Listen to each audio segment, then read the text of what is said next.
All right, Kelly, I'm ready to shred. Ben, no you're not. Where's your helmet? Where are your gloves? I guess it was in my other duffel bag. It'll be fine. You know, I never crash. No, yeah, no. We're not going out. Man. Hi, I'm Ben Goff with the Northwest Arkansas Democrat-Gazette, and today I'm out at Blowing Springs Park with Kelly Williams with the Oz Mountain Bike Patrol, and we're going to talk about safety. So, Kelly, what are the most important things that people need to know about when they're going out on the mountain bike trails to stay safe? I think, Ben, first we need to start out with bike and make sure the bike is working properly. Most importantly, are your brakes working? And if they're not, then you need to get them fixed. That could turn out bad. That could turn out very bad in this with all the hills. Okay.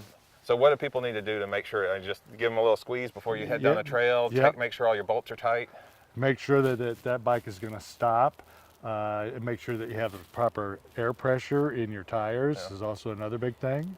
I mean, what are some of the things that you need to bring with you to make sure you're prepared?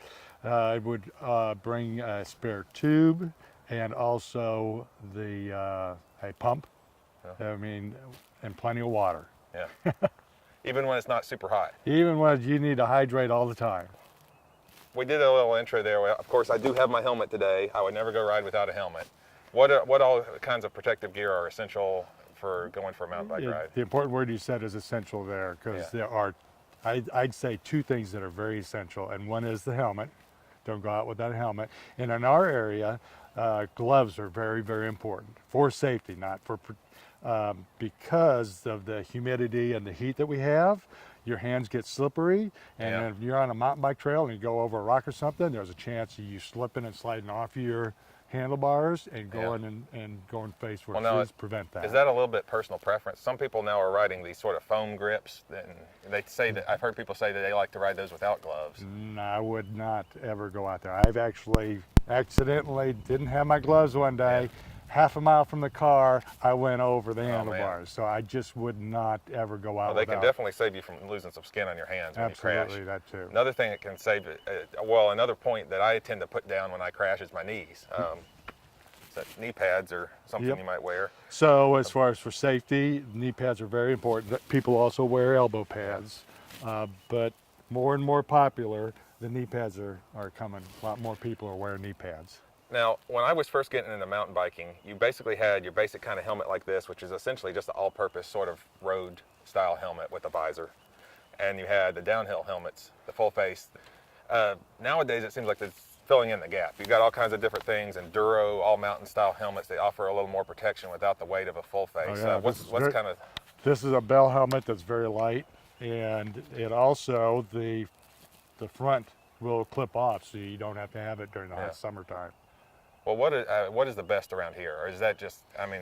That's personal preference. I've bandaged up enough people on the faces where they had to go to the hospital and get stitches that's why I went with the full face. Well, I guess that comes to another good point, and that is riding within your limits and knowing, what risk you're willing to take. Absolutely, very important. If you're a beginner out here, just make sure that you're staying on those beginner intermediate trails and stay within your speed limit on there. What are some techniques or things to keep in mind when you're going on a trail to make sure you're prepared and you're not caught off guard? Always looking ahead. Always make sure that you're looking ahead to see if there's somebody coming up or what may be in the trail. There might be a downed tree from a storm the night before that you better watch out for. So keep within your speed, your comfort level on your speed. The other is, if you come across something that you're not quite sure about, go ahead and put your foot down and stop and take a look at it before you do it. You can always go back. If it looks like something you can do, then go back, 10, 20 feet and start over again and go do it. But definitely stop if you're not comfortable with it.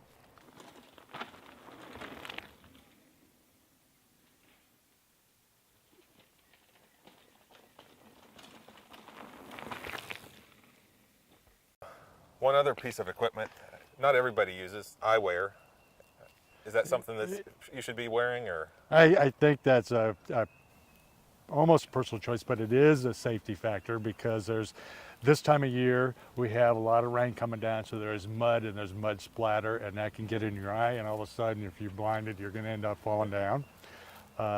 Also, brushes or tree limbs coming by, they could go ahead and get you. You're safe and courteous around other trail users. There's two rules that are out there that we need to live by, and one is that hikers and the horses have the right of way, and the other is that people that are going uphill have the right of way over the people going downhill. And what's the reason for that? The reason for the people going uphill have the right of way is because it's hard to get your bike going back up the hill.